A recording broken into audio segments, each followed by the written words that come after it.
What's poppin', y'all? Welcome back to another YouTube video. Today we're taking a look at another film review. Today I recently watched an anime movie, which is called Stranger by the Shore.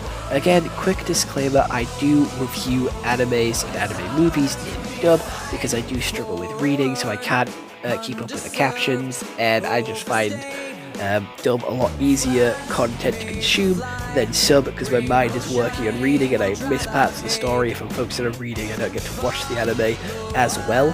So again, I watch stuff in dub. If that upsets you, I do apologize. I did give my reasoning for watching dub, and if that's not valid for you, that's not valid for you, and there's not a lot I can do about it. So do with that information as you will.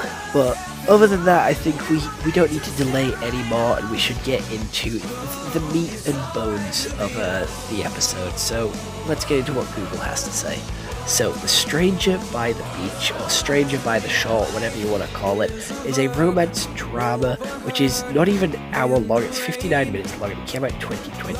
It is a 4.8 out of 5 on Crunchyroll, a 7.1 out of 10 on IMDb, and a 7.8 out of 10 on my anime list. And it is about Shun's heart gravitates towards Mayo, a guy who often sits by the beach or walks around with a long face. 3 years after an abrupt goodbye, when they meet again, love's beautiful tapestry binds them anew.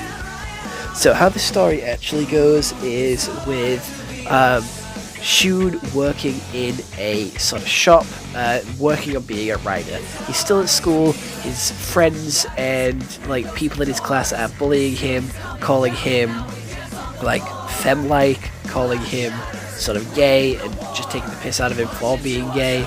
And that's like causes him to have a little bit of issues in the future. So he likes a boy who sits by the ocean, and he keeps watching him, offers him bread, offers him food, and they start to make friends. He calls him creepy for like constantly watching him, and like Mayo is basically a little bit upset because everyone's taking pity on him because his mother just died. So he's a little bit upset because obviously he thinks Shun is taking like pity on him as well, but he's not. He's just like, you know, actually quite likes him, so he's hitting on him. So they start to sort of form a little bit of a relationship. They hold each other's hands, they start to talk, and they work together, they see each other a lot more often, and unfortunately, because he is 17, he does have to move away. He has to move to the mainland and not on this island anymore to go to this, I don't know what to call it. He moves to an orphanage. 3 years later, he moves back to the tea house, and he lives there now, and Shun is a fully fledged author by this point, but he gives Mayo a cold shoulder because he was bullied in school for being gay or acting gay. He didn't want to have Mayo feel like he felt and be treated like he was treated, so he started to push him away and not sort of sleep with him, not hold his hand anymore, not talk to him, try and avoid him and keep as busy as possible.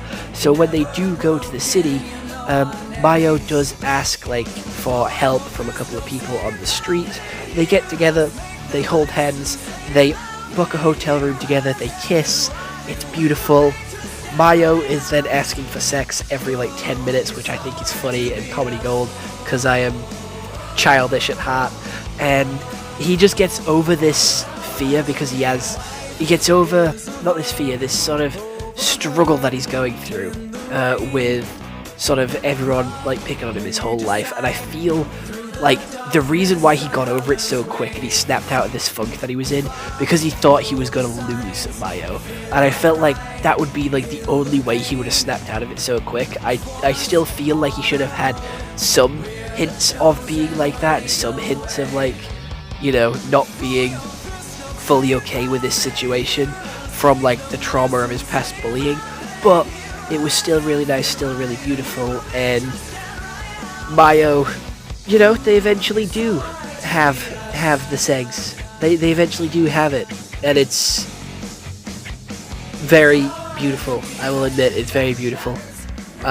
They do it in such a beautiful way. It's actually really cool how they do it.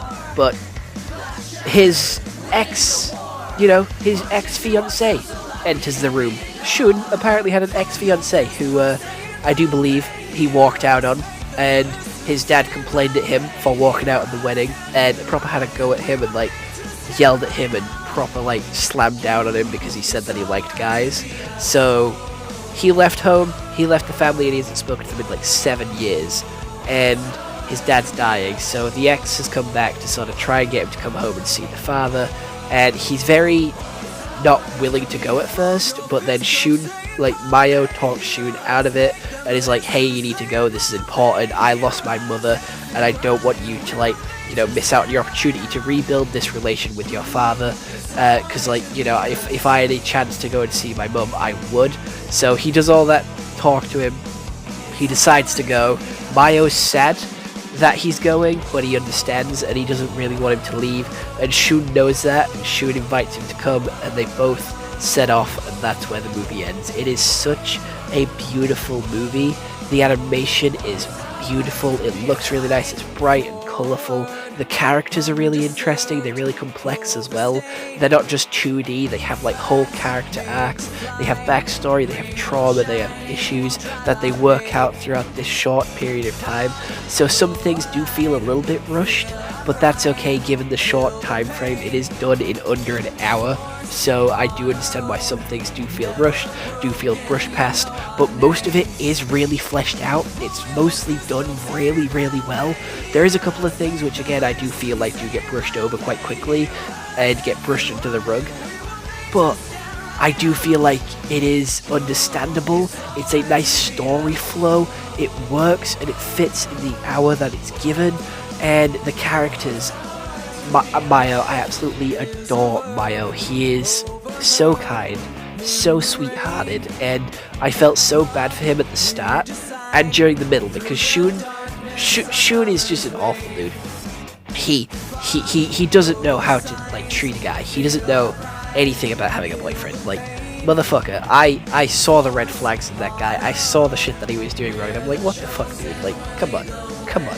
Like, you're better than this. Like, you have Mayo. Like, come on, think a little bit before you act. Like, have common fucking sense.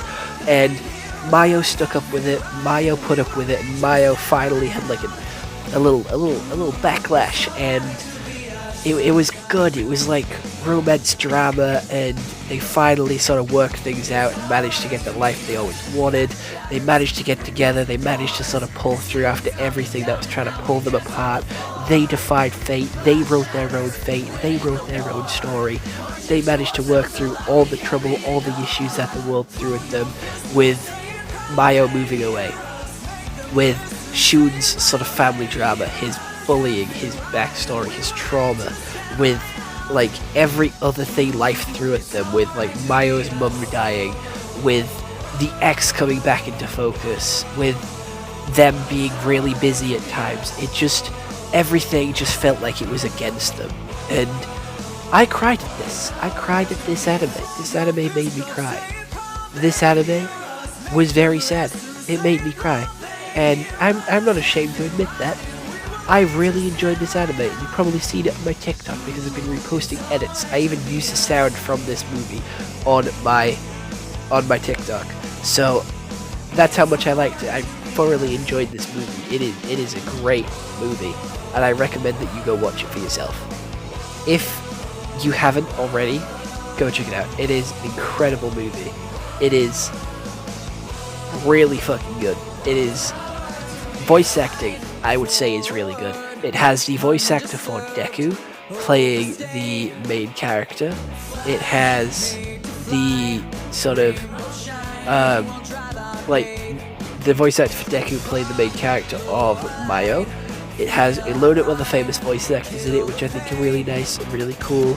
And it just shows like the difference in characters, the difference in like perspective, the difference in who's who and who does what. It's just such a good anime, and I love it so much. This is a movie that I would be able to rewatch again and again and again if I wanted to.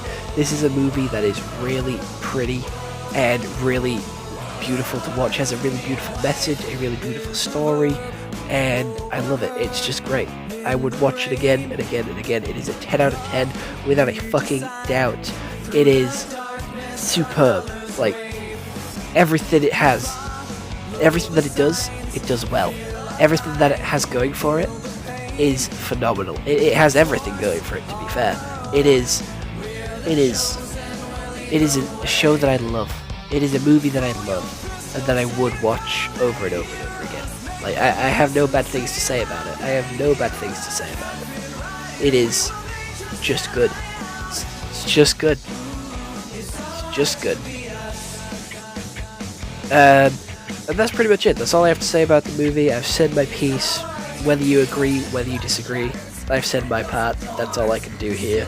And if you want to check out more of my stuff, consider subscribing to the channel, hitting that notification bell, seeing everything else that I have to offer as a content creator with a link in the description. Because it'll take you to everything else that I do, like Instagram, TikTok, Facebook, Snapchat, Reddit, Discord, Cameo. Everything that I do is in that link for you to go check out if you want a little bit more time and price in your life.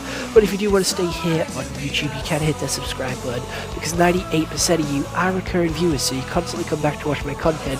You're just not subscribed, and that makes me sad. That makes me cry myself to sleep at night. And I know stereotypically big red buttons make stuff explode, but I can guarantee you this one will not explode.